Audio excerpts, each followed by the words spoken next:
자, 여러분 안녕하세요. 2021년도 2학기 민법 연습 2 수업 시작하도록 하겠습니다. 이번 학기에는 원래 여러분들과 대면으로 만나서 수업을 진행하기로 했었는데요. 이제 코로나가 좀 확산됨에 따라서 당분간은 이제 9월간은 온라인으로 수업을 진행해야 될 것 같습니다. 9월이 좀 지나가서 상황이 괜찮아지게 되면은 수업 이제 예습 같은 자료는 미리 좀 올려서 여러분들이 혼자서 연습할 수 있게 하도록 하고요. 시험은 같이 모여서 보고 시험에 대해서 풀이나 또는 질의응답 시간은 학교에서 오프라인으로 갖도록 그렇게 할 계획입니다. 일단은 9월 사정을 좀 지켜보고 다시 여러분들한테 공고하도록 하겠습니다. 9월 동안에는 온라인으로 수업이 진행되는데요. 9월달 수업 진행 방식에 대해서 간단하게 여러분들한테 설명하고 바로 수업 들어가도록 하겠습니다.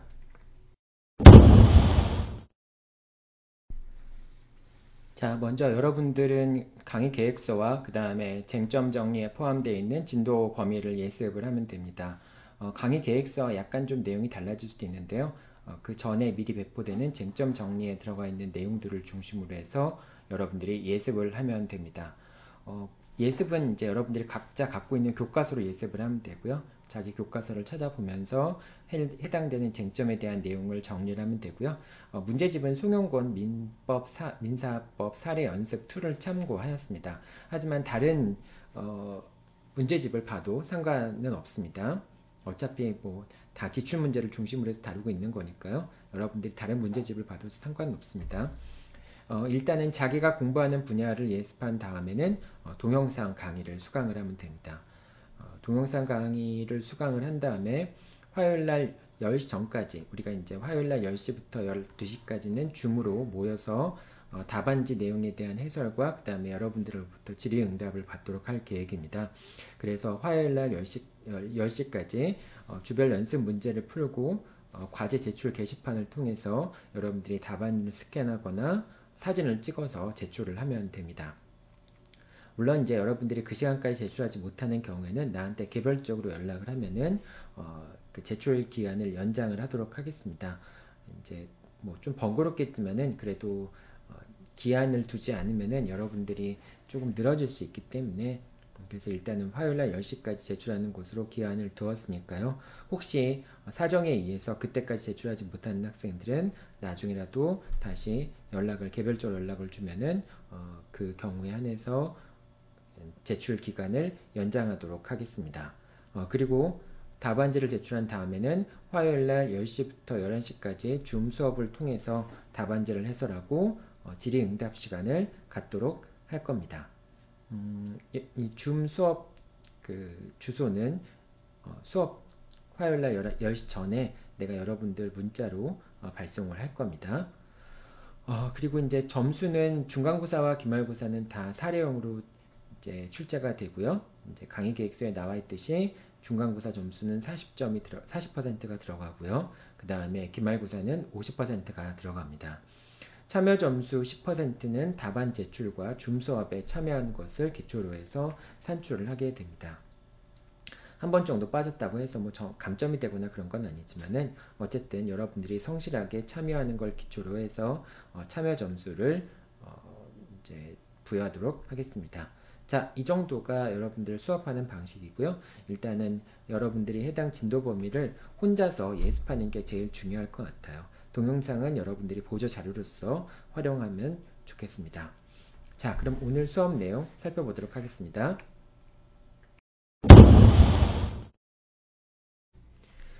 자, 이번 시간에는 여러분들과 함께 두 가지 파트로 나눠서 살펴보도록 하겠습니다. 첫 번째 파트는 채권의 목적이라고 하는 부분에 나오는 거, 특정물 채권과 종류 채권, 그리고 금전 채권, 이자 채권, 선택 채권에 대해서 살펴보도록 하고요. 그 다음에 채무 불이행의 효과, 그 채무 불이행인 것이 무엇인가, 그 채무 불이행의 효과는 무엇이 있는가라는 부분을 살펴보도록 하겠습니다. 채무 불이행의 효과라고 하면은 강제 이행하고 손해배상, 그 다음에 계약 해제인데요. 계약 해제의 내용들은 다음 시간에 살펴보도록 하고요. 그리고 다음 시간에는 그 채무 불이행 효과로서 계약 해제, 그리고 계약의 효과로서 동시행위 항변권, 그리고 위험 부담의 문제, 그리고 제3자를 위한 계약에 관련된 내용들을 살펴보도록 하겠습니다.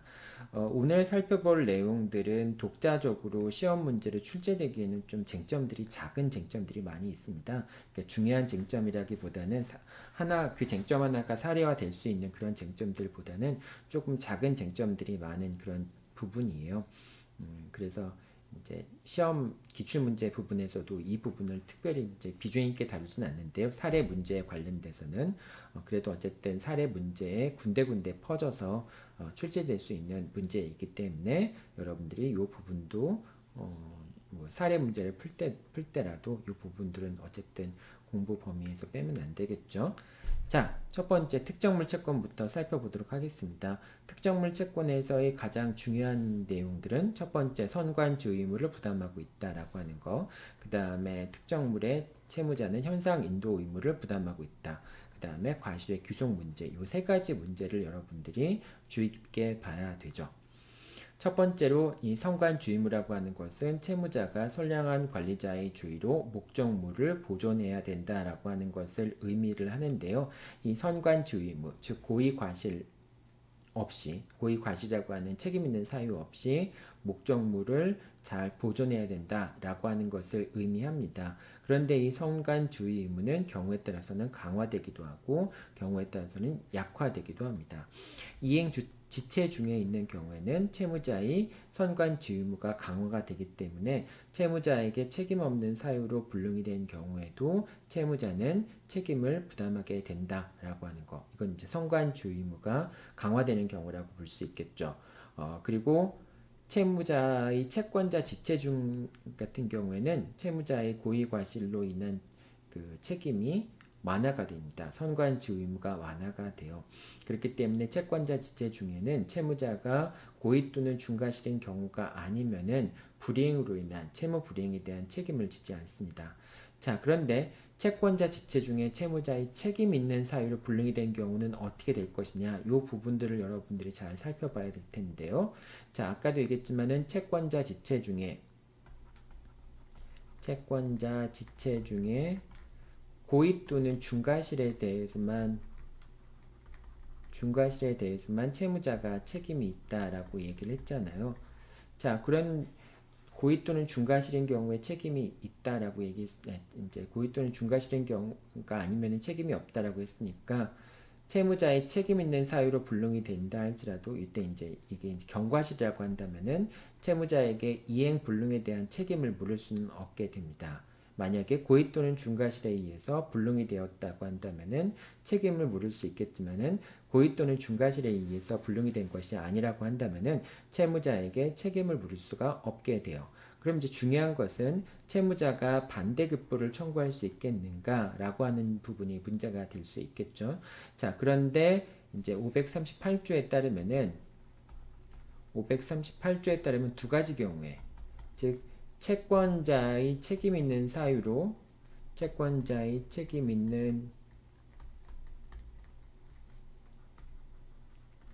불능이 된 경우 또는 채권자 지체 중에 책임 없는 사유로 양 당사자의 책임 없는 사유로 불능이 되는 경우, 이런 경우에는 반대급부를 청구할 수 있다라고 얘기를 하잖아요. 그런데 채권자 지체 중에 채무자의 책임 있는 사유로 불능이 된 것은 채권자 지체 중에 책임 없는 사유로 불능이 된 경우가 아니기 때문에 결과적으로 반대급부를 청구할 수 없다라고 봐야 되겠죠. 자, 근데 여기에 대해서는 반대 견해가 있습니다. 그래서 채권자 지체 중에 채무자는 고의 또는 중과실이 없으면은 불이행으로 인한 책임이 없다라는 401조를 근거로 해서 비록 채무자가 채권자 지체 중에 고의 또는 중과실에 의해서 불이행을 한 것이 아니라고 한다면 책임이 없으니까 반대급부를 청구할 수 있다라고 보는 그런 반대 견해도 있어요. 여러분들이 이거는 이제 간단한 예를 들어보면은 갑이 이제 을에게 X라고 하는 동산을 이제 인도하기 위해서 을한테 갔습니다. 을한테 갔는데 을이 마침 그 약속한 장소에 이제 지참 채무 같은 경우가 돼서 직접 이제 특정물 같은 경우에는 채권자의 그 특정물이 있는 장소지만은 그 외의 채무 같은 경우에는 채권자의 주소지에서 이행을 해야 되잖아요. 그래서 갑이 채무자가 채권자의 주소지 가서 이행을 하려고 했는데 보니까 채권자가 그날 받기로 한 날 집에 없었어요. 그래서 결과적으로 채권자에게 인도하지 못한 겁니다. 이거는 이제 채권자가 수령을 거절하였거나 수령을 할 수 없는 경우에 해당하기 때문에 채권자 지체에 해당하는 것이죠. 그 채권자 지체에 해당하는데 이제 다시 뭐 물건을 받을 수 없으니까 다시 돌아오는 길에 뭐 사고가 발생해서 갑이 운전 미숙으로 사고가 발생했어요. 그래서 X라는 물건이 완전히 파손이 됐습니다. 자, 그럴 때 운전 미숙으로 사고가 발생했을 때 더 이상 이제 그 갑은 을에게 X라는 물건을 더 이상 인도할 의무가 없을 때, 뭐 예를 들면 종료물이라고 하더라도 특정이 되었기 때문에 갑이 을에게 이행할 수 없는 경우가 있을 수 있겠죠. 자, 이 운전 미숙으로 인한 사고니까 이거는 이제 경과실이라고 한번 얘기해 볼게요. 원래 과실의 본 모습은 경과실인 거죠. 자, 과실로 인해서 멸실된 건 맞습니다. 자, 이런 경우에 두 가지 문제가 발생을 합니다. 첫 번째 문제는 갑의 책임의 문제가 발생을 하고요. 또 한 가지 문제는 갑이 대가를 청구할 수 있겠는가, 매매 대금을 청구할 수 있겠는가 라는 부분이 문제가 되는 거죠. 자, 갑이 돌아오다가 운전 미숙으로 사고를 내서 X라는 물건이 없어졌다 라고 했을 때 그 운전 미숙으로 인한 사고가 고의 또는 중과실로 인해서 발생한 것이 아니라고 한다면은 을은 갑에게 더 이상 채무불이행 책임을 물을 수는 없습니다. X가 사라진 것에 대한 이행불능 책임을 물을 수는 없어요. 그럼 을은 갑에게 더 이상 이행불능의 책임을 물을 수 없을 때 갑은 을에게 보수를 청구할 수 있겠는가 라고 하는 거예요.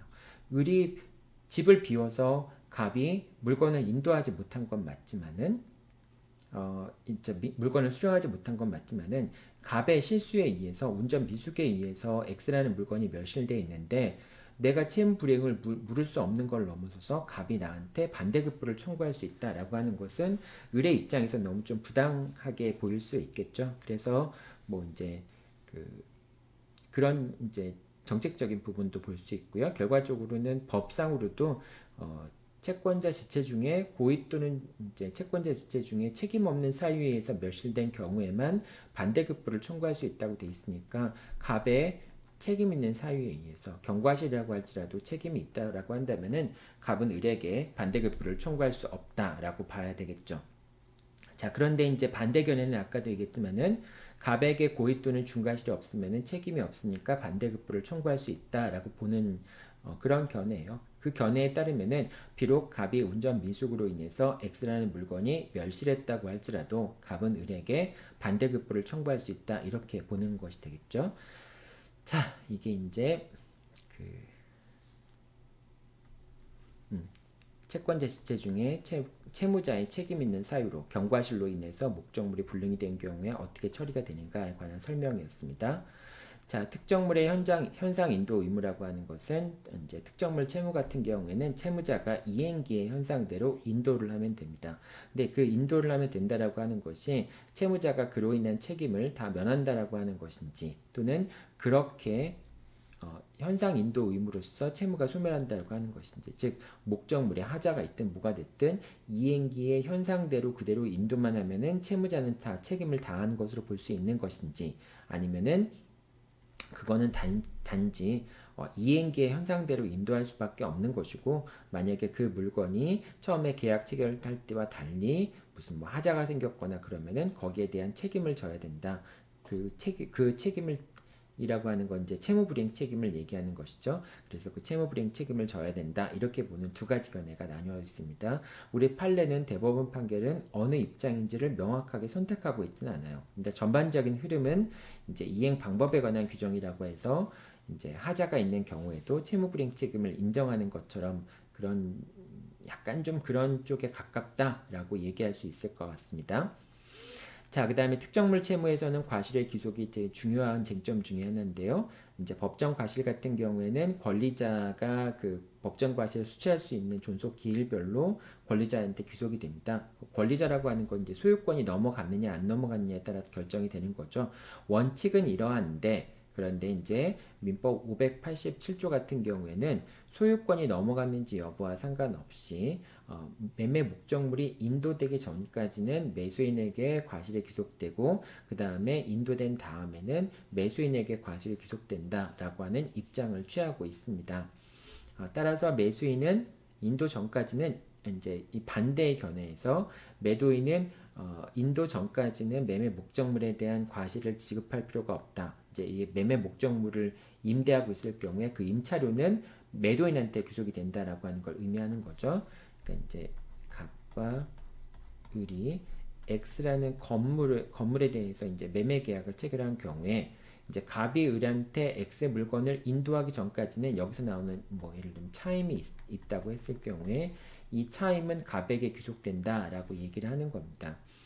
자, 근데 차임 같은 경우에 갑에게 귀속된다라고 하는 반대 측면에서 을도 이 매매 대금에 대한 이자를 갑에게 지급할 필요가 없다라고 얘기합니다. 근데 이제 그거는 그 목적물의 인도 의무와 매매 대금 지급이 동시행 관계에 있는 경우가 그러하죠. 그렇기 때문에 잔금 같은 경우에는 동시행 관계가 있었어도 그렇지만은 갑이 을한테 차임을 지급하지 않으면은 차임 상당의 과실이 갑한테 귀속이 된다라고 한다면은 을도 매매 대금에 대한 이자를 지급할 필요가 없다라고 하는 겁니다. 그러니까 이건 이제 동시행 관계에 있는데도 불구하고 상대방 이행 제공을 해서 상대방을 이행지체에 빠뜨린 경우라고 할지라도 이제 원칙적으로 동시행 관계니까 더 이상 뭐 이행 그 지체에 대한 책임은 지지 않겠죠. 근데 비록 갑이 을을 이행 지체에 빠지게 한다 할지라도 인도하기 전이라고 한다면은 과실은 갑한테 귀속되고 매매 목적물의 이자는 을한테 귀속된다라고 하는 겁니다. 그런데 중도금이나 뭐 이제 계약금처럼 먼저 인도 전에 지급되기로 한 그러한 그 금전 같은 경우에는 당연히 이자를 지급해야 되겠죠. 자, 그런데 어쨌든 이 두 가지 경우 그런 약속이 없는 경우에는 서로 이제 동시행 관계에 있는 경우에는 이제 먼저 선의의 의무가 없는 그런 경우에는 목적물의 과실은 매도인한테 귀속이 되고 그 다음에 매매대금의 이자는 매수인한테 귀속이 된다. 이렇게 여러분들 생각하면 됩니다. 따라서 아까도 얘기했지만은 목적물이 인도되기 전에는 비록 매도인이 이행 제공을 해서 매수인이 매매 대금에 대한 이행 제공을 했기 때문에 매도인이 이행 지체에 빠진다고 할지라도 그런 경우라고 할지라도 이행 지체로 인한 책임을 지지 않는다. 즉 법정 과실에 해당하는 지연 손해배상을 청구할 수 없다라고 하는 겁니다. 자, 그래서 매수인은 법정 과실 상당의 지연 손해배상을 청구할 수 없게 됩니다. 자, 그 다음에 이제 종류물 채무 살펴볼게요. 종류물 채무 같은 경우에는 특정이 제일 중요하죠. 특정이라고 하는 것은 이제 특정이 되면은 그 다음부터 종류물 채무가 이제 그 특정물 채무로 바뀌게 되는 것이죠. 특정의 방법은 두 가지가 있습니다. 첫 번째 방법은 이행에 필요한 행위를 완료할 때, 그때 이제 특정이 되죠. 또 두 번째 경우는 채권자의 동의를 얻어서 목적물을 분리한 때, 그런 때 특정이 됩니다. 이행에 필요한 행위를 완료했다라고 하는 것은 이행 제공의 의미와 유사한 의미로 여러분들이 생각을 하면 되겠죠. 채무자가 특정무 종류 채무의 채무자가 자기 할 것을 다 했을 때 그때를 이제 이행에 필요한 행위를 완료한 상태라고 얘기할 수가 있겠습니다. 자, 특정이 되면은 특정물 채무로 변경이 됩니다. 하지만은 특정물 채무로 변경이 됐다 할지라도 채무자의 경우에는 채권자에게 불이익을 주지 않는 범위 내에서 다른 물건을 인도하는 것이 대형급부가 가능하다라고 얘기를 합니다. 그러니까 이제 갑에서 을로 X라는 종류물을 이제 인도하기로 했는데요. 근데 이 X라는 종류물이 특정된 뒤에 이게 멸실이 됐어요. 이게 멸실된 경우에 그런 경우에 이제 양 당사자의 책임 없는 사유에 의해서 멸실이 되었다라고 한다면은 을은 갑에게 이 채무링 책임 물을 수 없고요. 갑도 을에게 매매대금의 지급을 청구할 수 없잖아요. 그런데 이제 그 갑이 이거와 같은 종류의 X 다시를 로 을한테 이행을 할 것인가, 이행을 하고서 대금을 받을 수도 있는 거니까 어차피 이걸 판매 목적으로 갖고 있는 종류물이라고 한다면은 뭐 X가 없어졌지만은 X 다시를 이제 같은 종류물을 을한테 인도하고 대금을 받는 게 갑한테는 또 좋을 수 있겠죠. 그렇기 때문에 채권자에게 그것이 불이익이 되지 않는다면은 채무자의 대용급부가 가능하다라고 얘기를 합니다. 하지만은 채권자는 채무자한테 X라는 물건이 멸실됐지만은 X-라는 물건을 달라라고 하는 것을 청구할 수는 없다라고 합니다. 이제 그렇게 되면 채무자의 조달 의무가 그러니까 특정이 되는 순간에 더 이상 채무자는 조달 의무를 부담하지 않잖아요. 그런데 채권자의 대용급부 청구권을 인정하게 되면은 채무자는 특정이 되었음에도 불구하고 계속해서 조달 의무를 부담한다라고 하는 그런 의미를 갖기 때문에 채권자는 채무자에게 다른 물건으로 인도할 것을 청구할 수는 없다라고 얘기를 합니다. 자, 그 다음에 특정이 되었지만은 하자가 있는 경우에, 그러니까 종료물이 특정이 되어서 특정물 채무로 변경이 되었지만은 그 특정된 이제 특정물에 하자가 있었을 경우에, 그런 경우에 원래 특정물 채무 같은 경우에는 하자가 있더라도 완전한 물건의 급부를 청구할 수는 없잖아요. 왜냐하면 특정물은 이제 하나만 존재하는 물건이기 때문에 그런 것이죠. 하지만은 종류물이 특정물로 바뀌었다 할지라도 기본적인 성격은 종류물의 성격을 갖기 때문에 하자가 있는 경우에 그 계약의 목적을 달성할 수 없다면은 완전한 급부를 청구할 수가 있게 됩니다. 채권자가 청구할 수 있게 되죠. 여기 계약의 목적을 달성할 수 없는 경우에 한해서 그런 겁니다. 하자가 중대한 경우. 이제 이런 경우만 그런 것이죠. 물론 이제 이 표현은 조금 더 디테일하게 여러분들이 볼 필요가 있어요. 그러니까 이제 법원에서 얘기하는 것은 하자가 사소하면서 쉽게 이제 뭐 치유할 수 있는 그런 경우라고 한다면은 완전물을 청구할 수 없다라고 보는 것이죠. 자, 그리고 이제 민법 581조에서는 하자가 있는 경우에 완전물을 청구할 수 있다라고만 규정을 하고 있고, 그 하자가 중대해야 된다 이런 얘기들은 하고 있지 않아요. 근데 이제 판례는 그래도 중대한 경우에만 완전물의 급부를 청구할 수 있다. 이렇게 이제 좀 그걸 제한적으로 해석을 하고 있죠. 이게 이제 BMW 사건이었잖아요. BMW 계기판이 이제 문제가 있는 경우에, BMW 계기판에 문제가 있었을 경우에 쉽게 고칠 수 있는데, 근데 이제 매수인이 그거를 바꿔달라고 요구를 한 거예요. 이제 그런 경우에 법원이 그 계기판이 고장난 걸로 인해서 심각한 뭐 이제 중대한 하자가 해당하거나 또는 계약의 목적을 달성할 수 없다면은 차량의 교체를 청구할 수 있겠지만은 뭐 쉽게 교체할 수 있는 그런 상황이라고 한다면은 차량의 교체를 청구하는 것은 안 된다라고 하는 대법원 판결이 있었던 것이죠. 자, 또 이제 세 번째 종류물 채권 같은 경우에는 특정을 해야 되잖아요. 이 특정이라고 하는 것은 이행을 위해서 반드시 전제가 되는 것이고, 뭐 특정권이라고 하는 그런 권리가 있는 건 아니에요. 그런데 이제 채무자가 특정을 하지 않게 되면 결국은 채권자가 이행을 청구할 수 없게 되잖아요. 그래서 이제 여기서 특정권자라고 하는 것은 채무자가 되겠죠. 채무자가 이행에 필요한 행위를 완료하지 않거나 또는 채권자의 동의를 얻어서 이제 목적물을 분리한 그런 절차를 취하지 않는 경우에, 그런 경우는 상대방이 특정을 할 수 있다. 즉 채권자가 특정을 할 수 있다라고 합니다. 이거는 이제 선택채권에서의 선택권에 관한 그 법리를 이 종류물 채권에도 그대로 판례가 가지고 있다라고 하는 것이죠. 이 판결은 여러분들 그냥 이거를 보편화할 수 있는가라고 하는 부분에 대해서는 조금 논란의 여지가 있을 것 같아요. 근데 어쨌든 이런 대법원 판결이 있다는 것 정도만 여러분들이 기억해 두면 될 것 같습니다. 자, 금전채권 같은 경우에는 이제 금전채권의 경우에 외화채권 같은 경우에는 채무자는 이행시 또는 변론종결심의 이행지의 황금시장에 의해서, 즉 이행하는 장소의 환율에 의해서 우리나라 통화를 변제하는 것이 가능하다라고 하는 걸 얘기를 하는 거예요. 여기서 중요한 거는 이때 이제 환율을 판단하는 시점이 어느 시점이냐라고 하는 건데요. 그 변제기가 아니라 실제로 이제 그 이행을 할 때, 또는 이행 시와 제일 가까운 시점이 변론 종결 시점입니다. 변론 종결 시점이라고 하는 것은 더 이상 판사가 사실관계, 이제 변론 종결 시점이라고 하는 건 판사가 사실관계의 조사를 종료하는 시점이라고 얘기할 수 있어요. 그 판사가 사실관계를 종료하는 시점이니까 이행시와 가장 가까운 시점이 될 수 있겠죠. 그래서 이행시 또는 변론 종결 시점의 환율에 의해서 외화채권으로 우리나라 통화로 변제할 수 있다라고 하는 거, 요거는 이제 여러분들 선택형 문제에서 많이 나오는 질문이죠. 자, 금전채무 같은 경우에는 이행지체가 있다 할지라도 무과실의 항변, 채무자가 책임 없는 사유로 이제 이행 불능에 대해서, 이행 지체에 대해서 책임 없다라는 항변을 할 수 없다라고 하는 것이 이제 그 금전채권의 특징인데요.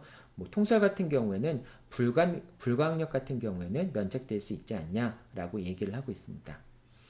자, 금전채권 같은 경우에는 법정 이율이 있죠.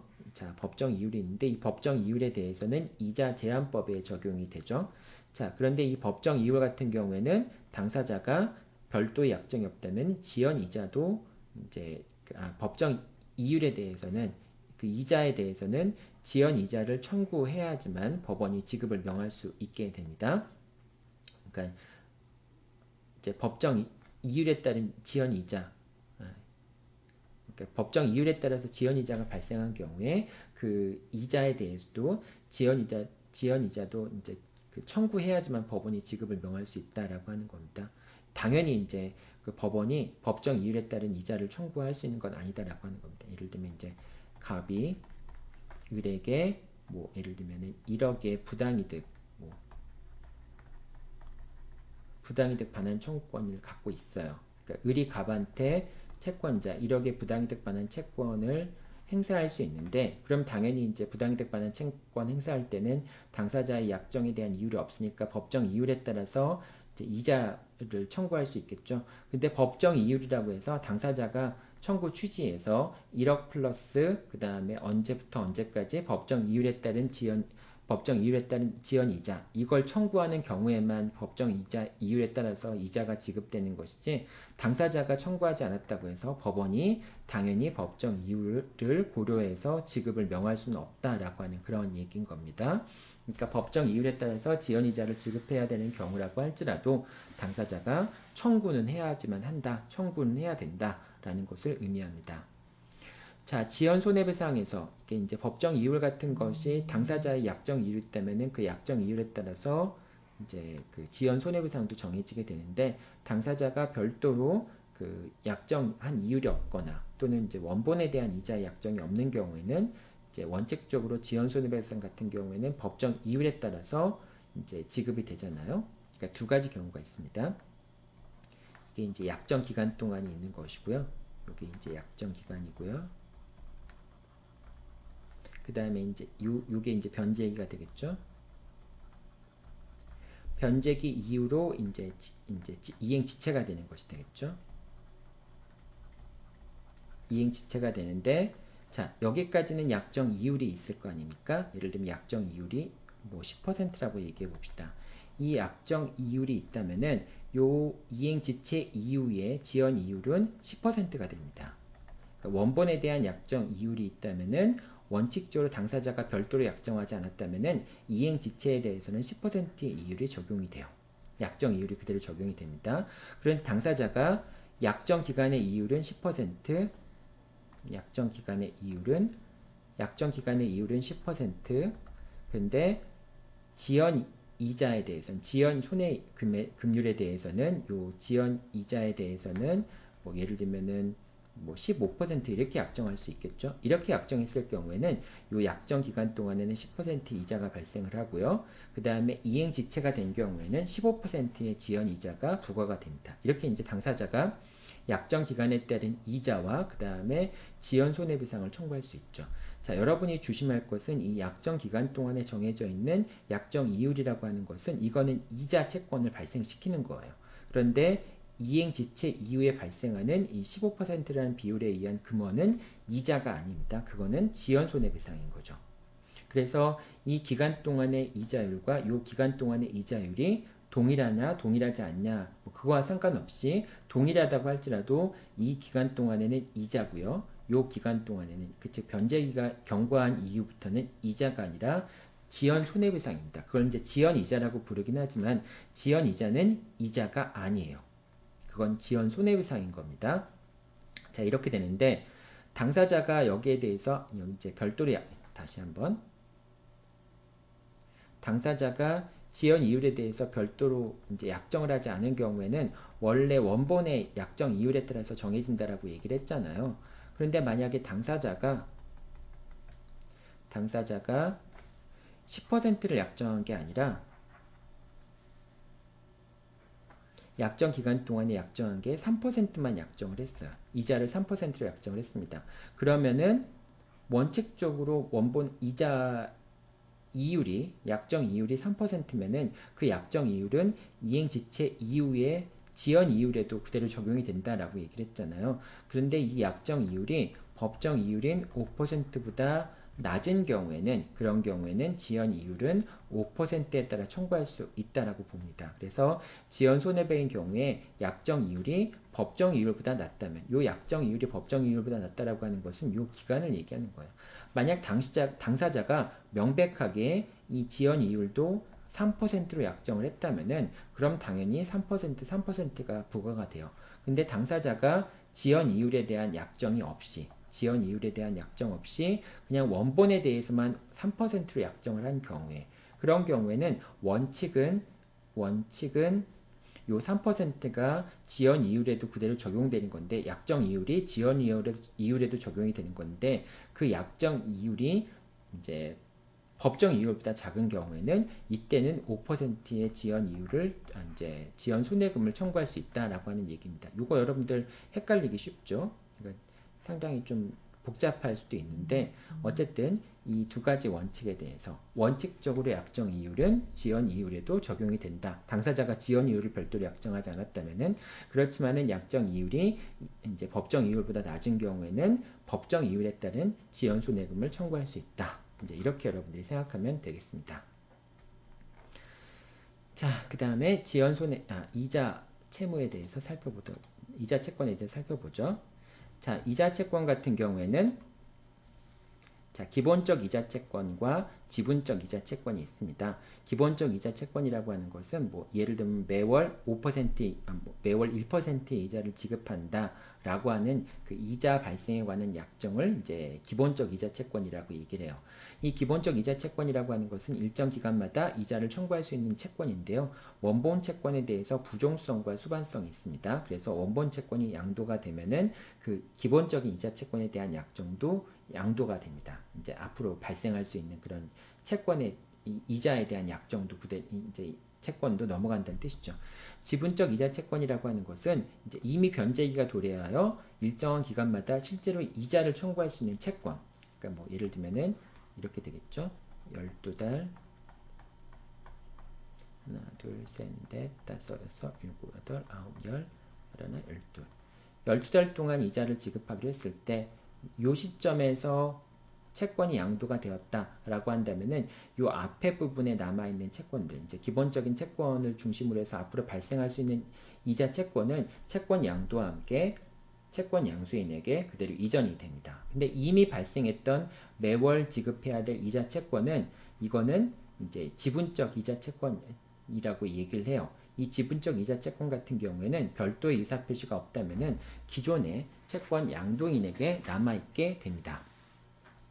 자, 이거는 이제 부종성이 있지만은 이제 그 기본 이제 원본 채무가 없어지냐에 따라서 이것도 없어지는지 여부가 결정이 될 수 있지만은 어쨌든 이제 원본 채권이 양도가 된다고 하더라도 당연히 양도되는 건 아니고요. 별도로 이제 양도 절차를 밟아야지만 된다라고 하는 내용입니다. 이자 채권 자체에 대해서는 지연손해금 자체도 청구할 수 있습니다. 그러니까 이자 채권 자체에 대해서도 다시 또 지연손해금, 매월 납부해야 되는 이자 채권에 대해서도 지연손해금을 청구할 수 있고요.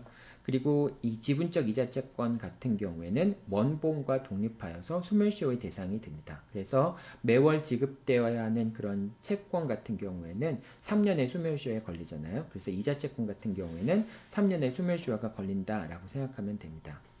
그리고 원본 채권의 소멸시효가 완성되면은 아직 지급하지 않은 이자 채권, 뭐 예를 들면은 이자가 이렇게 발생했지만은 요만큼은 변제를 했는데 요만큼은 변제하지 않았다라고 한다면은 아직 변제되지 않은 지분적 이자 채권의 경우에는 원본 채권이 소멸하게 되면은 그 소멸시효는 소급효가 있기 때문에 처음부터 채권이 발생하지 않은 것처럼 취급이 되잖아요. 그렇기 때문에 아직 지급하지 않은 지분적 이자 채권도 소멸하게 됩니다.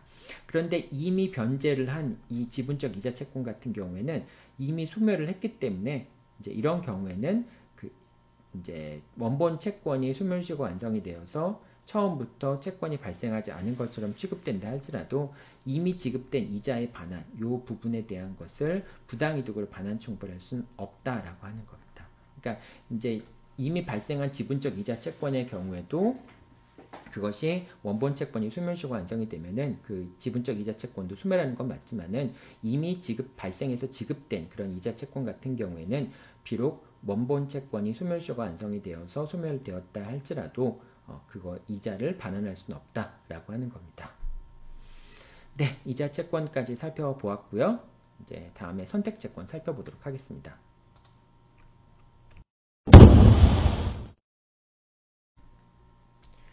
자, 선택채권 같은 경우에는 뭐 예를 들면 선택권의 대표적인 예는 무권 대리인의 상대방이 이제 무권 대리인에 대해서 이행을 청구하거나 손해배상을 청구하는 것, 이 이행 청구권과 손해배상 청구권은 선택채권의 대표적인 예라고 얘기를 하죠.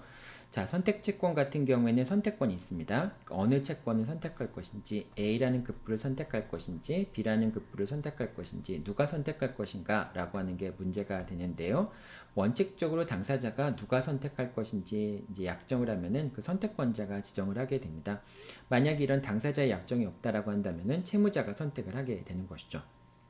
자, 근데 선택권을 갖고 있는 자가 선택권을 행사하지 않는 경우에는 상대방이 상당한 기간을 정해서 선택 여부를 최고할 수 있고요. 만약에 그 기간 내에 상대방을 선택하지 않는다면은 선택권은 상대방에게 이전됩니다.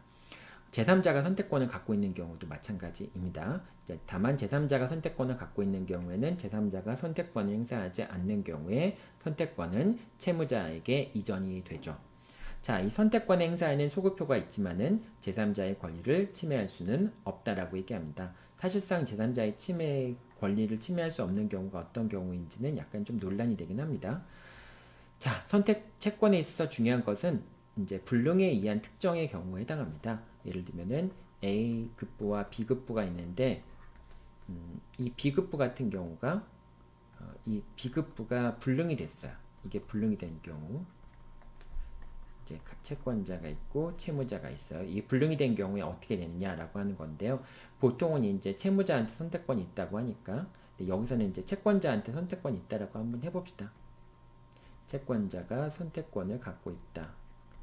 자, 선택권을 갖고 있는데 선택권 있는 당사자의 책임 있는 사유 또는 양 당사자의 책임 없는 사유, 을의 책임 있는 사유로 B가 멸실되었거나 또는 양 당사자의 책임 없는 사유로 멸실됐다면은 급부는 A로 특정이 됩니다.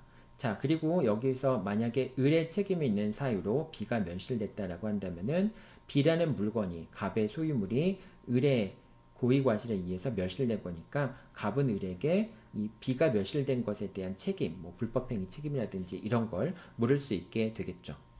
자, 그런데 선택권 없는 당사자의 과실로 불능이 된 경우에는 어떻게 될 것인가? 그러니까 만약에 선택권은 을한테 있는데 갑의 고의 과실에 의해서 B가 불능이 되었다라고 하는 경우에는 어떻게 되는가? 이런 경우에는 불능으로 인한 특정이 일어나지 않게 됩니다. 그렇기 때문에 을은 B를 선택할 수도 있어요. 자, B를 선택하게 되면 B를 선택하는 순간에 뭐가 됩니까? B가 불능이 되니까 을은 갑에게 이행 불능의 책임을 묻게 되죠. 이행 불능의 책임을 묻게 됩니다. 더 이상 이제 이행할 수가 없게 되는 거니까 불능인 걸 택했으니까. 그래서 이런 경우에는 전보배상을 청구하거나 또는 계약을 해지하거나 뭐 이런 식으로 문제를 해결할 수가 있게 됩니다. 자, 여기까지가 선택채권에 관한 내용이었고요. 이제 채무 불이행에 관한 내용 살펴보도록 하겠습니다. 자, 채무 불이행에 관한 내용들 살펴보도록 하겠습니다. 첫 번째 이행지체인데요. 어떤 경우에 이행지체가 성립하느냐? 이제 첫 번째 기한이 확정되어 있는 경우. 그 다음에 두 번째는 기한이 불확정되어 있거나 조건부 채무인 경우 또는 기한의 정함이 아예 없는 그런 채무인 경우. 이런 경우에는 어느 경우에 이행지체 책임이 발생하는가 라는 부분을 여러분들이 유의 깊게 봐야 됩니다. 확정기한부 채무 같은 경우에는 뭐 11월 1일까지 이행하기로 한다. 이런 경우가 이제 확정기한부 채무가 되겠죠. 당연히 기한이 도래한 때부터 지체 책임이 지게 되고요. 다만 이제 동시행 관계에 있는 경우에는 상대방이 이행 제공이 있어야 되고 상대방이 이행 제공이 있어야지만 이행 지체에 빠지게 되겠죠. 그리고 확정기한부 채무의 경우에 채권이 가압류되었다라는 것만으로는 지체책임이 면제되지 않습니다. 그래서 이제 채권이 가압류되면 사실 지급하면 안 되잖아요. 지급하게 되면 이중 위험에 놓이게 되지만은 그런 경우라 할지라도 가압류되어 있다는 것만으로는 지체책임이 면제되지 않기 때문에 이런 경우에는 공탁에 의해서 책임을 면할 수밖에 없죠. 자, 그 다음에 기한의 이익, 이제 확정기한부 채무라고 할지라도 확정기한부 채무 같은 경우에는 그 기간까지 기한의 이익이 있다라고 얘기를 하죠. 그러니까 그 기간 동안에 돈을 갚지 않아도 되는 그 기한의 이익이 있다라고 얘기를 하는데 그 기한의 이익을 상실하게 되는 경우에는 바로 채무자에게 지체책임이 발생을 하게 됩니다. 자, 이 지체책임이 발생하는 경우에 두 가지 경우가 있죠. 이제 정지조건부 기한이익 상실 특약이라는 게 있습니다. 이제 이 당사자가 기한의 이익의 상실에 관한 특약을 하는 경우에도 정지조건부 기한이익 상실 특약을 하는 경우가 있고요. 형성권적 기한이익 상실 특약을 하는 경우가 있어요. 이제 예를 들면은 12달에 걸쳐가지고 12달에 걸쳐서 이제 할부금을 지급하기로 했는데 2회 연체금을 이제 2회 연체하게 되었을 경우에 기한의 이익을 상실한다. 이렇게 당사자가 약정할 수도 있고요. 기한 이익을 상실할 수도 있다. 그러니까 할 수 있다. 채권자가 이제 이런 경우에는 채권자가 나머지 나머지 할부금에 대해서도 청구할 수 있다. 이거를 좀 이렇게 하죠. 그러니까 기한 이익을 상실했을 때 2회 연체했을 경우에는 2회 연체했을 때 나머지 할부금을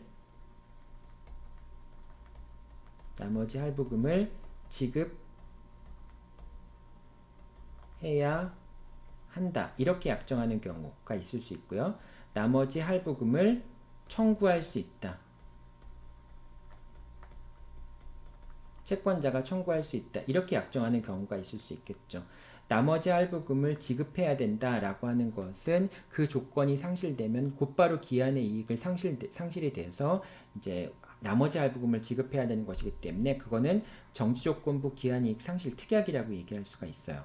그런데 청구할 수 있다라고 하는 것은 비로소 채권자가 나머지 할부금을 청구한 경우에만 기한의 이익이 도래해서 이제 이행지체에 빠진다라고 하는 것이기 때문에 그런 경우는 형성권적 기한이익 상실 특약이라고 얘기를 합니다. 즉 이제 기한의 이익을 상실하는 사유가 발생했다 할지라도 곧바로 기한의 이익이 상실되는 것이 아니라 채권자가 이행의 청구를 했을 경우에 그때 이제 그 다음날부터 이행지체 책임이 발생되는 것을 형성권적 기한이익 상실 특약이라고 얘기를 합니다. 그래서 여러분들 이행지체의 경우에 요거 이제 특히 이제 기한의 이익 상실과 관련돼서는 이 두 가지 정지조건부 기한이익 상실 특약과 그리고 형성권적 기한이익 상실 특약 두 가지를 꼭 기억해 둬야 되겠죠. 자, 그 다음에 불확정 기한부 채무나 조건부 채무. 불확정 기한이라고 하는 것은 확정 기한 같은 경우에는 11월 1일까지라고 얘기하는데 이제 불확정 기한 같은 경우에는 죽을 때까지. 죽는 거는 확실한 사실이잖아요. 언제 죽을지를 몰라서 그렇지. 그 불확정 기한부 채무나 또는 조건부 채무 같은 경우에 무슨 뭐 네가 대학에 진학하면 뭐 이런 거를 조건이라고 얘기를 하잖아요. 그런 이제 불확정 기한부 채무나 조건부 채무 같은 경우에는 채무자가 기한의 도래나 이제 조건의 성취를, 그러니까 기한의 도래나 조건의 성취, 이거는 좀 표현이 좀 그런데요. 기한의 도래 또는 성취, 조건의 성취를 안 시점부터 이행지체 책임이 있게 됩니다. 근데 여기서 이제 이행지체 책임과 소멸시효의 기산점이 달라져요. 왜냐하면 소멸시효의 기산점은 권리를 행사할 수 있는 때부터니까 기한이 도래하였거나 조건이 성취되었다면 그때부터 원래는 권리를 행사할 수 있는 거잖아요. 그때부터 소멸시효가 진행되는 거는 이제 그 시점이고요. 다만 지체 책임을 지는 것은 기한의 도래나 조건의 성취를 알게 된 시점부터 지체 책임을 진다라고 생각하면 되겠죠. 기한의 정함이 없는 채무 같은 경우에는 이행의 최고를 받은 다음 날로부터 지체 책임이 발생하게 됩니다. 자, 그 채권 양도 통지나 채무자의 승낙이 없는 상태에서 채권 양수인이 이행을 청구한 경우 자, 이때는 채권 양수인은 채무자한테 채권자임을 주장할 수 없게 되죠. 채권 양도 통지가 없으니까, 승낙이 없었으니까 채무자에 대한 대항 요건, 채권 양도를 대항할 수 없잖아요. 채권 양도를 주장할 수 없는데, 자, 이 경우에 채권 양수인이 이행을 청구했다라고 한다면은 그럼에도 불구하고 기한이 없는 채무에서 채무자는 이행지체 책임을 지지 않겠죠. 채무자는 이행지체 책임을 지지 않겠죠. 하지만은 그 이후에 사후적으로 양도통지나 승낙이 있었다면은 그 양도통지나 승낙이 있는 다음 날로부터 채무자는 이행지체 책임을 지게 됩니다. 그때부터는 이제 채무자한테 대항할 수 있는데 이미 양수인이 채무자한테 이행을 청구했기 때문에 양도통지와 승낙이 있게 되면은 그 다음 날로부터 채무자는 지체 책임을 지게 됩니다. 자, 지연손해금 채무, 아까 지연이자라고 하는 거죠. 이 지연손해금 채무 같은 경우에도 약정이자 같은 경우에는 그 이자를 언제 지급할 것인가에 대한 당사자의 약정이 있어야 되겠죠. 이제 그런 경우에는 이제 당사자 약정에 따라서 이제 채무를 이행하면 되는데, 지연손해금 채무 같은 경우에는 뭐 언제 지급한다라고 하는 그런 게 없으니까 이거는 기한이 없는 채무에 해당합니다. 그래서 채권자로부터 이행 청구를 받게 되면은 그때부터 채무자는 지연손해금 채무에 대해서 이행지체 책임을 지게 된다라고 하는 겁니다. 부당이득 반환 채권 같은 경우에도 기한이 없는 채무에 해당합니다. 그래서 이행을 청구한 때부터 지체 책임을 지게 되고요. 근데 불법행위만큼은 좀 달라요. 불법행위 같은 경우에는 바로 불법행위가 있자마자 그 이제 이행기가 도래할 뿐만이 아니라 그때부터 바로 지체 책임에 빠지게 됩니다. 채권자가 이제 피해자가 가해자한테 손해배상을 청구하는지 여부와 상관없이 청구하지 않더라도 바로 지체책임에 빠지게 됩니다. 불법행위의 경우에는 이렇게 바로 지체책임에 빠지게 하도록 한 이유는 피해자에 대한 손해를 빠르게 전부화시키려고 그렇게 하는 것이 되겠죠. 자, 이행불능입니다. 이행불능 같은 경우에는 이제 여러분들이 중요한 게 임차 목적물의 훼손과 불능인데요. 이제 임차 목적물이 훼손되었을 경우에 그것을 원상회복하는 것이 불능이 된다라고 한다면은, 만약에 원상회복이 가능하다라고 한다면은 수립이나 원상회복 비용, 뭐 수립이나 원상회복 비용은 같은 말이 되겠죠. 수립이나 원상회복 비용이 통상의 손해가 됩니다. 그런데 이제 그 수리비용이나 원상회복 비용이 교환가치 감소분 또는 교환가치 자체를 초과해 버리게 된다면은 그럼 더 이상 원상회복하는 것이 불가능하다라고 얘기를 하죠. 이걸 이제 경제적 불능이라고 얘기를 하죠. 자, 그런 경우에는 원상회복이 불가능한 경우에는 교환가치 감소가 통상의 손해가 됩니다. 즉 원상회복이 가능한 경우에는 수리가 가능하거나 원상회복이 가능한 경우에는 수리비나 원상회복 비용이 통상의 손해가 되는데, 그런데 이제 그 수리가 불가능하거나 또는 그 수리비나 원상회복 비용이 교환가치 감소분을 훨씬 초과해 버리는 경우에는 그거는 원상회복이 불가능한 거라고 보거든요.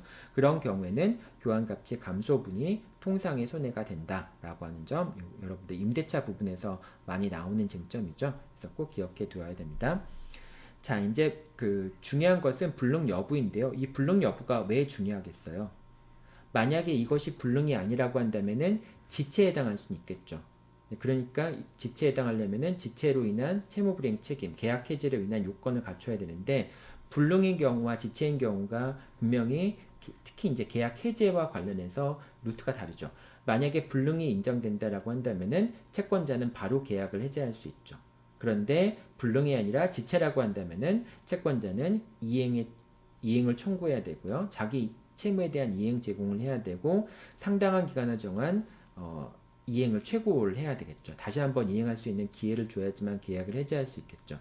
그런 의미에서 어떤 채무 불이행이 있었는데, 의무 위반이 있었는데 그것이 이행 불능인가 아니면은 그 이행 지체인가에 따라서 채권자가 계약을 해지했을 때 그 계약 해지가 적법하냐 아니냐 여부가 달라질 수 있겠죠. 그래서 어떤 그러니까 의무 위반이 불능이냐 아니냐라고 하는 것을 따지는 것이 상당히 중요한 경우들이 많이 있어요. 첫 번째, 매도인이 이중 매매 계약을 체결했다는 사실만 가지고는 첫 번째 매매 계약이 이행 불능이 되진 않아요. 그런 경우에 따라서 두 번째 이중 매매 계약을 체결했다는 것만을 이유로 해서 계약을 해지할 수는 없습니다. 이런 경우에는 자기 채무의 이행 제공, 상대방에 대한 최고를 한 다음에 그 다음에 이제 계약을 해지할 수 있게 됩니다. 두 번째, 매매 목적물의 가압류나 그 처분 금지, 가처분 등기가 있다고 해서 바로 불능이 되는 건 아니에요. 하지만은 이제 이런 경우에도 불능이 될 수 있습니다. 매매 목적물에 가등기가 맞춰진 것만으로는 불능이 되지 않지만은 담보 목적으로 가등기가 설정되어 있고 채무자가 그 담보 가등기를 말소시킬 만한 자력이 없는 경우라고 한다면은 그런 경우라면은 이행이 불능이 됐다라고 볼 수가 있습니다. 왜냐하면 채권자 같은 경우에는 그걸 가져가도 어차피 가등기에 기초해서 본등기가 이루어지게 되면은 소유권을 취득할 수 없기 때문에 그런 것이죠.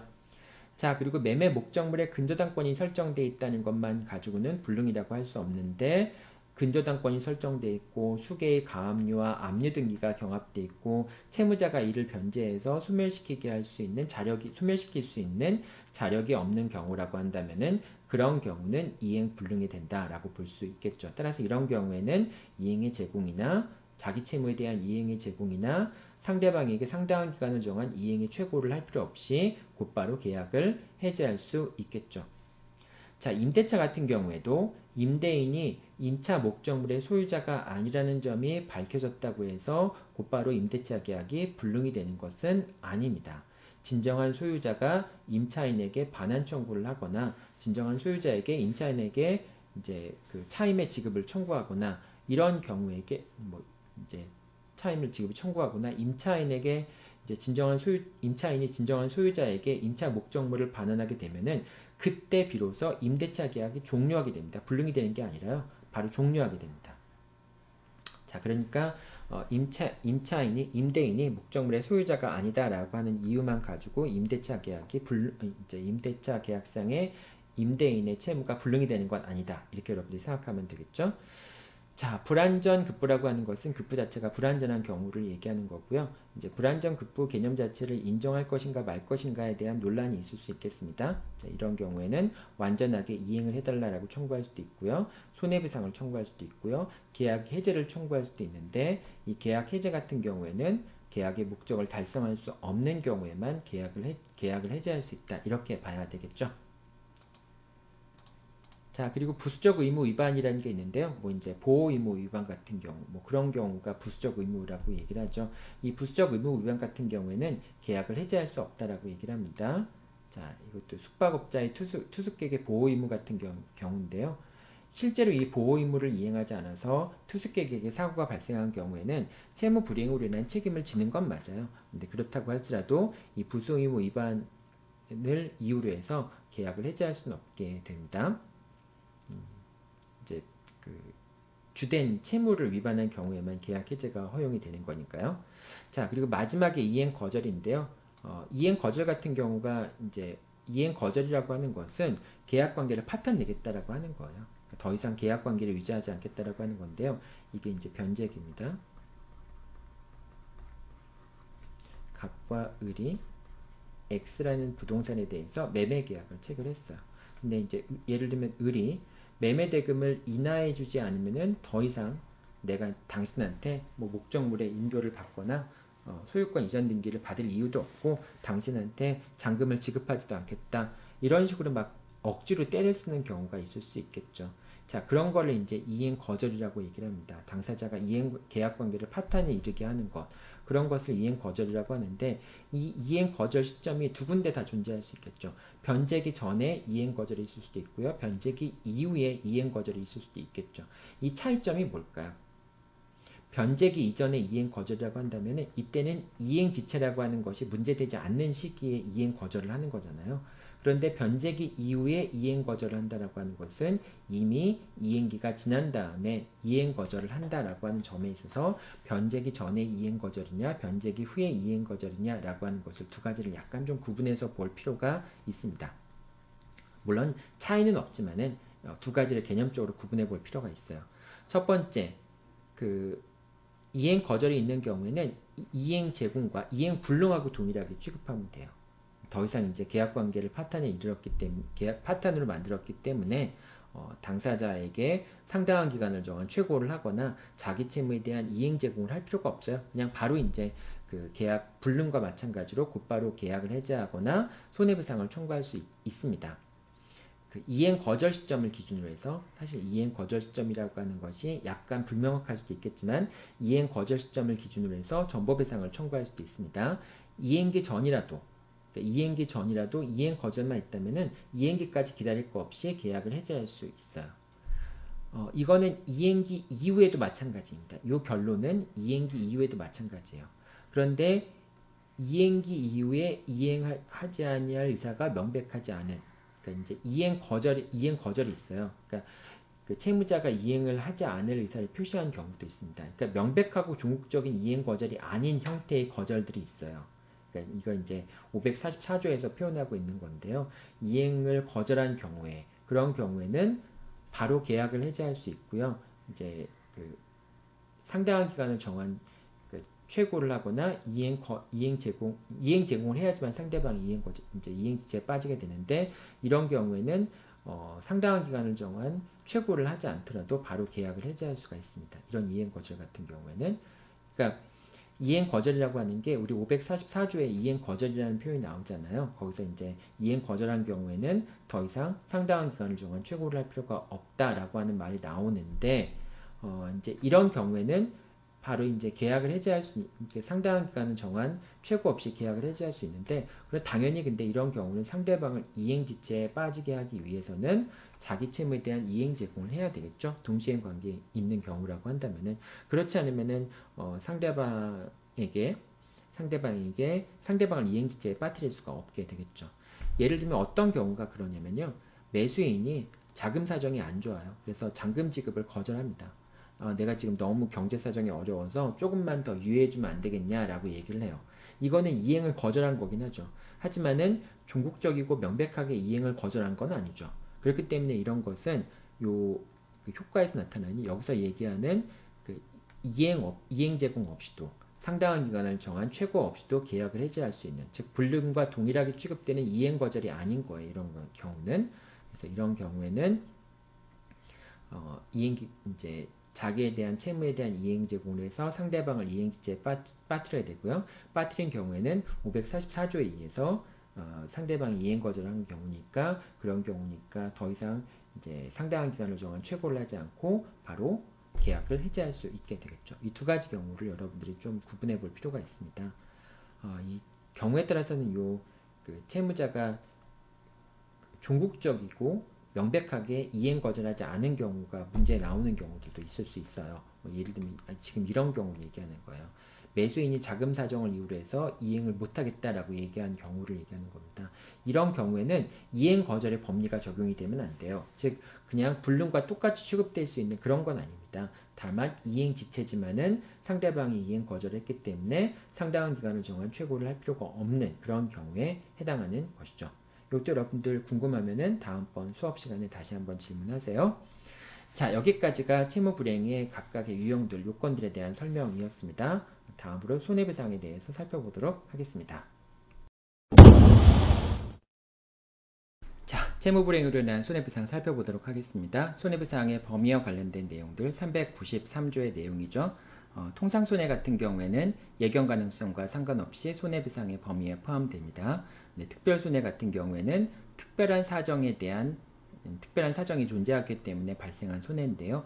이 특별손해 같은 경우에는 그 특별한 사정을 예견하였거나 예견할 수 있었던 경우에 손해배상 범위에 포함됩니다. 이 특별한 사정을 예견하거나 예견할 수 있었다라고 하는 점은 채권자가 입증을 해야 되겠죠.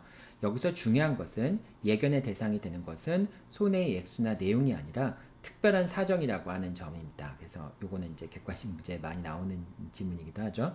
특별한 사정에 대해서 채무자가 알았거나 알 수 있었는가 라고 하는 점이고요.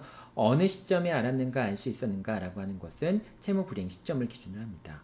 원래 이 예견 가능성 이론 같은 경우에는 계약 체결 시점을 기준으로 하는 게 원칙인데요. 어쨌든 우리나라에서는 판례는 채무 불이행 시점이라고 얘기를 합니다. 자, 이제 중요한 것은 어떤 손해가 통상 손해이냐, 어떤 손해가 특별 손해이냐 라고 하는 건데요. 이제 이행 불능으로 인한 손해 같은 경우에는 이제 전보배상을 청구할 수 있지 않겠습니까? 이런 경우에는 이행 불능 당시의 시가가 통상의 손해가 됩니다. 이행 불능 시점 이후에 시가가 상승하게 된 것은 이것은 이제 특별 손해라고 봐요. 근데 사실 시가가 상승하냐, 상승하지 않냐라고 하는 것을 예견하는 것은 불가능하잖아요. 뭐 물가가 상승할 것이냐 떨어질 것이냐 이걸 뭐 100% 예견할 수 있는 사람은 없으니까 그러니까 보통은 그 특별한 사정이 해당하기 때문에 예견할 수 없어서 특별 손해로서 인정되지 않는 경우가 일반적이긴 하죠. 그리고 계약 체결 이후부터 이행 불능 시점까지 상승했다 할지라도 즉 계약 체결 시보다 이행 불능 시점까지의 목적물의 시가가 상승했다 할지라도 그런 경우에는 그 상승액 같은 경우는 특별 손해가 아닙니다. 왜냐하면 손해배상 산정 시점 자체가 이행 불능 시점을 기준으로 하기 때문에 그렇기 때문에 계약 체결 이후에 목적물의 시가가 상승했다라고 하는 것은 뭐 별로 고려의 요소가 되지 않습니다. 그것이 뭐 특별 손해도 아니고요. 당연히 그 통상 손해도 아니고 그냥 통상 손해를 산정하는 시점 자체가 불능 시점을 기준으로 하는 거죠. 자, 목적물이 훼손되었을 경우에 수리 비용, 아까 이제 임대차에서 나왔었죠. 수리 비용이 통상적인 손해에 해당하고요. 만약에 수리가 불가능하다라고 한다면은 가치 하락분이 통상 손해가 됩니다. 근데 이 수리 비용 자체가 가치 하락분을 초과하거나, 즉 교환 가치 감소분을 초과하거나 또는 목적물의 교환 가치 자체를 초과하는 그런 경우에는 수리가 불가능하다고 보고요. 이런 경우에는 가치 하락분이 통상의 손해에 해당하게 됩니다. 자, 그 다음에 이제 요 통상손해, 특별손해에 관한 얘기를 계속 이어가고 있는 거죠. 매수인이 매매대금의 미지급으로 인해서 자금 부족으로 인해서 다른 매매계약을 해지당하고 계약금을 몰수당한 경우 매수인의 매매대금 미지급으로 인해서 자금 부족으로 인해서 이런 경우가 되겠죠. 갑이 을에게 X를 팔고 이 매매대금을 받아서 다른 사람으로부터 뭐 예를 들면 을로부터 뭐를 구매하기로 했다 이런 경우가 있을 수 있겠잖아요. 이런 경우에도 뭐 이제 계약금을 이제 갑이 을한테 계약금을 지급한 것을 더 이상 중도금과 잔금을 을로부터 받아서 지급하려고 했는데 계약금 이제 중도금과 잔금을 지급하지 못했기 때문에 계약이 해지되었고 그로 인해서 계약금을 날렸다라고 하는 경우 그런 계약금이라고 하는 거는 특별손해에 해당한다고 볼 수 있겠죠. 그래서 그런 특별손해에 해당하는 사정을 이제 을이 알았거나 알 수 있었던 경우에만 손해배상을 청구할 수 있겠죠. 그러니까 갑이 매매계약을 체결하면서 내가 지금 이 갑한 을하고 병이 되겠죠. 병하고 매매계약을 체결했으니까 네가 매매대금 제때 주지 않으면은 병한테 나 책임을 질 수도 있다. 그러니까 그 부분에 대해서 너 알고 있어라 라는 식으로 얘기를 그래야지만 이 특별손해에 대한 손해배상 청구가 가능하겠죠. 자, 그 다음 토지 매매 계약에 있어서 토지를 매수하는 사람은 이제 건물을 짓기 위해서 토지를 매수할 거 아니에요. 근데 그 토지의 매수인이 뭐 이제 건물을 짓기 위해서 설계비와 공사 계약금 같은 걸 지출을 했어요. 근데 이제 토지 매매 계약 자체가 뭐 이제 불능이 됐다. 이런 경우에 이 건축비와 그 다음에 공사 계약금 같은 비용들은 특별손해에 해당합니다. 토지에 대한 소유권도 넘어가지도 않았는데 벌써부터 이제 설계비와 공사 계약금을 지출한다라고 하는 것은 통상적이지 않죠. 그렇기 때문에 그런 경우에는 매도인이 이제 즉 채무자가 알았거나 알 수 있었던 경우에만 그런 경우에는 손해배상을 청구할 수 있다라고 하는 겁니다. 영업용 건물 같은 것이 훼손이 된다면은 그 수리 기간 동안에 더 이상 영업을 할 수 없게 될 거 아니에요. 그래서 그 영업을 할 수 없게 된 영업 손실 같은 경우에는 통상의 손해에 해당한다라고 여러분들이 생각하면 됩니다. 요 내용들은 이제 사례 문제에 직접적으로 출제되게 되면 별로 이제 쉽진 않겠죠. 뭐 이런 그 불능 같은 경우하고 손해배상 같은 경우에 이런 이제 불능으로 인한 손해배상 산정 시점 같은 것들은 이제 불능 문제가 나오면서 계약 해제 문제와 같이 결합돼서 손해배상 문제로서 나올 수는 있겠지만은 다른 내용들은 뭐 이렇게 객관식 선택형 문제에서 나올 만한 문제들이긴 하죠. 자, 그 다음에 과실상계 부분. 과실상계도 시험 문제 종종 등장하는 주제이죠. 채권자의 과실이라고 하는 것은 채권자가 신칙상 요구되는 주의를 다하지 않은 것이라고 얘기하고요. 이것은 엄밀한 의미에서 채무자의 고의 과실과 같은 그런 과실은 아니라고 얘기를 하죠. 채권자의 과실이라고 하는 것은 채무 불이행의 원인을 제공한 것이나 또는 손해의 발생이나 확대에 기여한 것, 이걸 이제 채권자의 과실이라고 얘기를 하죠.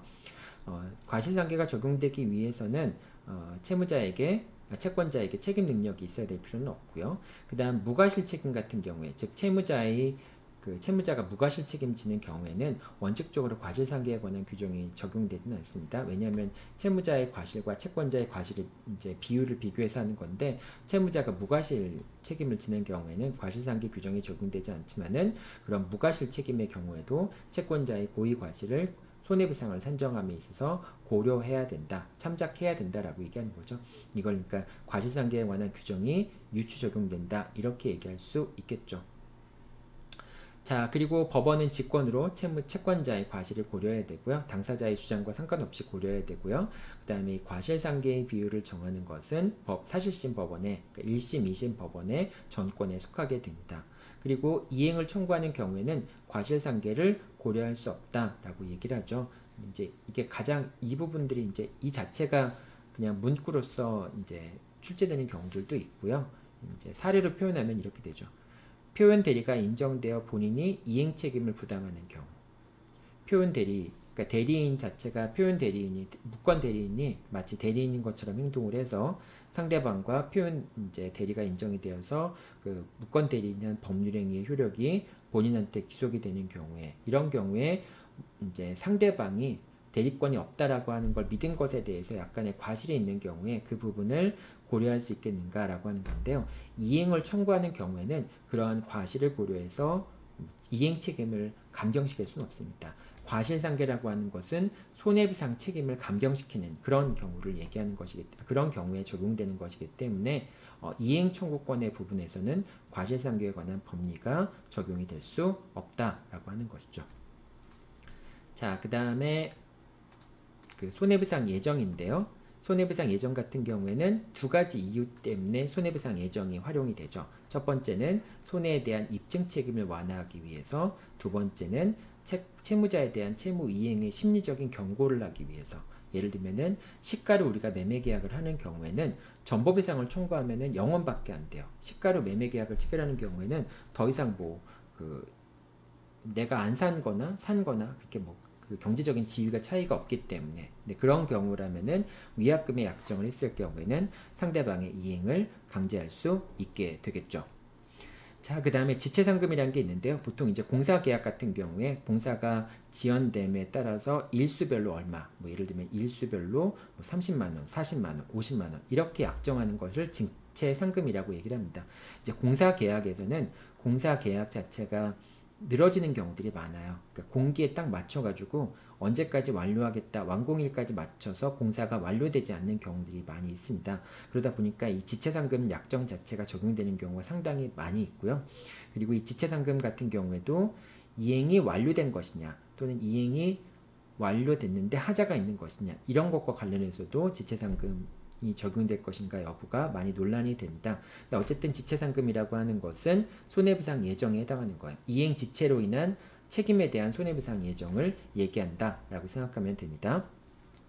그 다음에 손해배상 예정의 효과에 대해 살펴볼 텐데요. 당사자가 손해배상 예정을 한 경우에는 손해에 대한 입증이 없더라도, 그리고 또 손해가 예정액보다 적더라도 예정된 손해배상액을 청구할 수 있습니다. 근데 반면에 손해가 예정액을 초과하더라도 손해배상 예정액만을 청구할 수 있게 되는 겁니다. 그러니까 당사자가 100만원의 손해배상 예정을 했으면은 비록 손해가 500만원이 발생한다 할지라도 100만원만 청구할 수 있고요. 그 100만원을 초과하는 400만원의 손해에 대해서는 특별손해도 청구할 수 없어요. 근데 이제 이런 입법례가 약간 좀 독특한 입법례긴 합니다. 다른 나라 같은 경우에는 손해배상 예정을 최소 손해에 대한 약정으로만 이해하기 때문에 그걸 넘어가는 손해를 입증하면은 그 초과하는 손해에 대한 손해배상을 허용해 주고 있어요. 일반적으로는. 근데 우리나라 같은 경우에는 이 예정액을 초과하면은 손해배상 자체가 안 된다라고 얘기를 하죠. 그 다음에 이 손해배상 예정도 손해배상 액수만을 예정하는 것이고, 손해배상, 본질적으로 손해배상이기 때문에 채무자의 귀책사유가 필요하다라고 얘기를 합니다. 채무 불이행에 대한 채무자의 귀책사유가 필요하다고 얘기를 하고요. 이 손해배상 예정액 같은 경우에는 법원이 부당하게 과다한 경우에는 감액을 할 수 있다라고 얘기를 합니다. 법원이 직권으로 감액할 수 있고요. 그 다음에 이제 과다한지 여부는 당연히 사실심 변론 종교의 시점을 기준으로 판단을 하게 되겠죠. 근데 법원이 감액은 할 수 있는데 증액은 할 수는 없어요. 그러니까 그것도 이제 여러분들 기억해 둬야 되고요. 그 다음에 손해배상 예정액을 감액할 수 있기 때문에 손해배상 예정액에 대해서는 채권자의 과실이 있더라도 별도로 과실상계를 할 필요는 없습니다. 왜냐하면 손해배상액을 감경하면 되니까, 감액하면 되니까. 자, 그 다음에 이제 손해배상액과 위약금인데요. 원칙적으로 위약금은 손해배상 예정으로 추정이 됩니다. 자, 근데 뭐 채무불이행의 경우에 계약금을 포기하거나 계약금의 배액을 지급하기로 하는 경우, 자, 이런 경우에는 손해배상 예정에 해당한다고 볼 수 있겠죠. 이 계약금 자체가 계약금을 이제 채무불이행으로 해서 계약이 해제되는 경우에 계약금을 포기한다 라고 하는 얘기는 계약금을 원래 돌려주어야 되는데 그걸로 포기한다니까 계약금만큼의 위약금을 지급하기라고 하는 걸 볼 수 있고요. 또는 계약금 받은 사람은 계약금의 배액을 지급한다라고 하는 것은 계약금을 돌려주면서 계약금에 해당하는 것만큼의 위약금을 지급한다라고 하는 거니까 이 계약금과 위약금이 산정에 있어서 서로 연결되는 경우는 있다라고 생각하면 됩니다. 여러분들 이거 좀 헷갈리기 쉽죠? 보통은 위약금과 이제 계약금은 전혀 별개지만은 우리가 계약금도 10분의 1 정도 되고 위약금도 10분의 1 정도 되기 때문에 계약금 자체를 위약금으로 같이 연동시키는 경우들이 많이 있죠. 그럼 그 방법 중에 하나가 해약금의 경우에도 계약금을 포기하거나 계약금의 배액을 지급하면서 계약을 해제할 수 있다는 표현을 유사하게 이제 위약금의 경우에도 사용을 해서 채무 불이행을 이유로 해서 계약이 해지되는 경우에도 계약금을 포기하거나 계약금의 배액을 지급한다라는 약속을 하는 경우들이 있죠. 자, 그리고 이것도 여러분들 잘 기억해 두고요. 자, 이해 안 되면은 다음 수업 시간에 다시 한번 질문하도록 하세요. 위약벌인데요. 위약벌 같은 경우에는 이거는 이제 그 손해배상 예정이 아니에요. 그러니까 위약 잘못한 것에 대한 이제 벌칙 사적인 제재 같은 건데요. 그렇기 때문에 위약벌이 약정 있는 경우에는 별도로 손해배상을 청구할 수가 있습니다. 그리고 위약벌 같은 경우에는 이건 손해배상 예정이 아니기 때문에 법원이 감액할 수가 없게 됩니다. 다만 위약벌이 너무 과다하다고 하는 경우에는 반사회 질서의 법률 행위가 인정이 되어서 위약벌 약정 자체가 무효가 될 수는 있는데요. 원칙적으로 위약벌이 과다하다고 해서 법원이 감액할 수는 없습니다. 자, 그리고 이제 그 금전채무의 지연손해배상 같은 경우도 당사자가 이제 금전채무에 대한 지연손해배상률을 약정을 했다면은 그것도 손해배상 예정으로 볼 수 있어요. 자, 근데 이 경우에 원본 채무에 대해서 약정 이율이 낮으면은 원본 채무에 대한 약정 이율은 당연히 지연 손해배상에 대한 그 지연 이율로 그대로 인정이 되잖아요. 이제 그 약정 이자가 지연 손해금률이 됩니다. 지연 이자에 대한 이율이 되는 건데요. 근데 약정 이율이 법정 이율보다 낮은 경우에는 약정 이율은 당사자가 약정한 것에 따라서 이자를 지급하는데 그 이유에 대해서의 지연 손해금률은 법정 이율이 적용된다라고 하는 것도 여러분들이 잊지 말아야 되겠죠. 그러니까 원칙적으로 약정 이율이 이제 그 이후의 지연 이율에 대한 이율도 되지만은 그런데 약정 이율 자체가 법정 이율에 미치지 못하는 경우에는 약정 이율은 당사자가 약정한 대로 적용이 되지만은 지연 이율 같은 경우에는 법정 이율에 따라서 지연 손해금이 산정이 된다라고 생각하면 되겠습니다. 자, 손익상계 같은 경우에는 채무 불이행으로 인해서 채권자가 얻은 것이 있다면 또는 세이브한 것이 있다면은 그만큼은 손해배상 액수에서 공제해야 된다라고 하는 게 손익상계이죠. 자, 법원은 직권으로 손익상계를 할 수 있고요. 손익상계 대상이 되느냐 안 되느냐라고 하는 게 이제 중요한데 이거는 사례 문제로 나오긴 어렵겠지만은 선택형 문제로 나올 수 있는 부분이니까 여러분들이 알고 있으면 좋겠습니다. 이제 물품을 매도하였지만 인도하지 못하였고요. 이제 그로 인해서 매수인이 일실이익의 손해배상을 청구했어요. 그러니까 이제 매도인이 야, 그 일실이익 2천만 원의 이익을 올리기 위해서는 너도 인건비와 임대료, 매장 임대료 같은 걸 지급했어야 되지 않겠느냐? 그러니까 그 인건비와 절약한 매장 임대료 같은 것들은 이제 일실이익에서 공제해야 된다라는 식으로 주장을 할 수 있다라고 하는 겁니다. 도급인이 책임있는 사유로 불능이 되었고 이제 수급인이 이행을 하기 위해서 원석이나 좌대 같은 그런 재료들을 구입했어요. 근데 그럴 경우에 이 원석이나 재료들 같은 걸 다시 팔아서 처분해서 얻을 수 있는 이익 있잖아요. 이런 경우엔 수급인이 도급인에게 손해배상을 청구할 때 그렇게 팔아서 이제 얻을 수 있는 이익 같은 건 공제해야 되겠죠. 네. 그런 의미에서 손익상계를 할 수 있고요. 그 다음에 산업재해보상보험법상의 휴업급여 같은 경우도 이제 공제를 하게 되고요. 입원비에 상당하는 손해 중에서 식비, 왜냐하면 밥은 먹고 살아야 되니까. 그래서 이런 식비 같은 것도 손익상계, 손해배상에서 공제를 하게 됩니다. 손익상계의 대상이 되지 않는 것은 이제 뭐 동일한 급여를 계속 받는 경우, 즉 신체 장애가 있어가지고 신체 이제 뭐 그러니까 신체 손해 같은 경우가 있어서 거기에 따라서 일정한 비율에 따른 가동 능력 상실에 따른 손해배상을 받았는데, 그런데 실제로는 이제 그 급여가 줄어들지 않았어요. 그런 경우에 그만큼 그 급여가 줄어들지 않았다고 하더라도 그것이 손익상계의 대상이 되는 것은 아니다라고 하는 것이고요. 그 다음에 산업재해보상법상의 유족보상금과 장례비, 장례비 같은 거는 언젠가 한번 죽어야 되니까 장례비를 치러야 되지 않냐, 그러니까 손익상계의 대상이 돼야 된다라고 생각하기 쉬운데, 이거는 이제 손익상계의 대상은 아니라고 얘기를 합니다. 그리고 보험계약에 따라서 이익을 얻은 것이 있는 경우, 이것은 이제 보험료를 내고서 이익을 얻은 거니까 그것도 역시 손익상계의 대상이 되지는 않는다라고 얘기를 합니다. 그리고 이제 이것도 여러분들 기억해야 되는 게, 과실상계와 손익상계를 동시에 해야 될 때, 그럴 때는 먼저 과실상계를 해서 손해배상 액수를 확정해 놓은 다음에 거기다가 채권자가 얻은 이익을 빼야 된다라고 하는 겁니다. 먼저 채권자가 얻은 이익을 빼고 과실상계를 하게 되면요, 손익상계 자체를, 채권자가 얻은 이익 자체를 완전하게 반영하지 못해요. 그렇기 때문에 먼저 과실상계를 해서 손해배상 액수를 확정한 다음에 그 다음에 이제 손익상계를 하게 된다라고 하는 순서를 여러분들이 꼭 기억해 둬야 되겠죠. 자, 여기까지가 이제 그 손해배상에 관련된 전체적인 내용이었습니다. 자, 오늘 내용들은 여러분들 시험 문제에 직접적으로 이렇게 연관되어 있는 부분들이 많지는 않은데요. 그런데 이제 중요한 내용들 또는 시험 문제에서 자잘하게 들어갈 수 있는 쟁점들에 관한 부분들은 많이 있습니다. 그러니까 뭐 객관식 부분에서 나올 수 있는 문제들도 좀 많이 있었고요.